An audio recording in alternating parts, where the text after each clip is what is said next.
Turning our attention now to the ASX, here's Matt Birney and Bulls and Bears with the latest public company views and interviews. Welcome to Bulls and Bears, brought to you today by Hastings Technology Metals, ASX code HAS. I'm Matt Birney and I'm joined now by the Corporate General Manager of Hastings, Vince Catania. Hi Vince. G'day Matt. Well, Hastings is developing the Yangibana rare earths and niobium project in WA's Gascoyne that will become one of the world's biggest suppliers of industrial magnet rare earths, neodymium and praseodymium. In a pivotal moment recently, Twiggy Forrest, privately owned Wyloo, has just agreed to enter into a JV with Hastings that will see Wyloo pick up 60% of that project and manage it all the way into production. Okay, Vince, we'll get to that deal in a minute, but just tell me, how big is the ore reserve at Yangibana now? The ore reserve at Yangibana is almost 21 million tonnes, which is enough to churn out 37,000 tonnes per annum of rare earth concentrate a year for 17 years. And about 37% of the total rare earths at Yangibana are neodymium and praseodymium, and in some places up to 52%, which is amongst the highest ratios you'll see at any rare earth project around the world. Okay, so what's the deal with Twiggy Forrest Wyloo? How will they come to own 60% of this project? Well, a couple of years ago, they lent Hastings about $150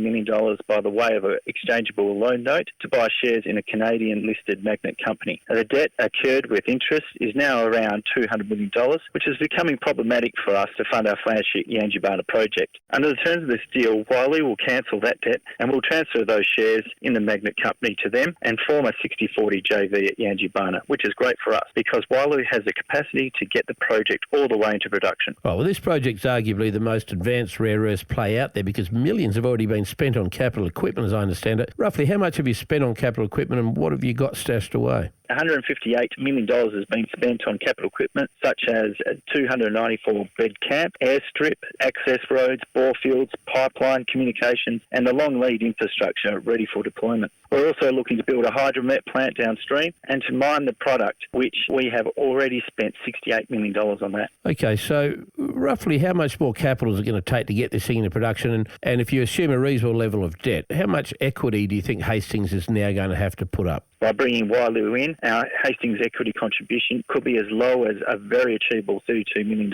on a 50-50 project gearing basis. Now, I know this is a rare earths project predominantly, but how much niobium do you have in this ore body? Because niobium is pretty lucrative right now, right? Well, niobium resource at Yangibana currently sits at 6.7 million tonnes, grading at 0.23% for 15,000 tonnes of niobium pentoxide. I might add, at $80 Australian a kilo, this makes it extremely valuable in-ground byproduct. Vince Catania from Hastings, thanks for joining me on Bulls and Bears. And remember, we're only here to give you information, not advice, which you should, of course, seek independently. I'm Matt Birney, and this is Bulls and Bears. For more public company interviews, go to the Money page on the 6PR, 2GB, 3AW and 4BC websites and click the Public Companies tab.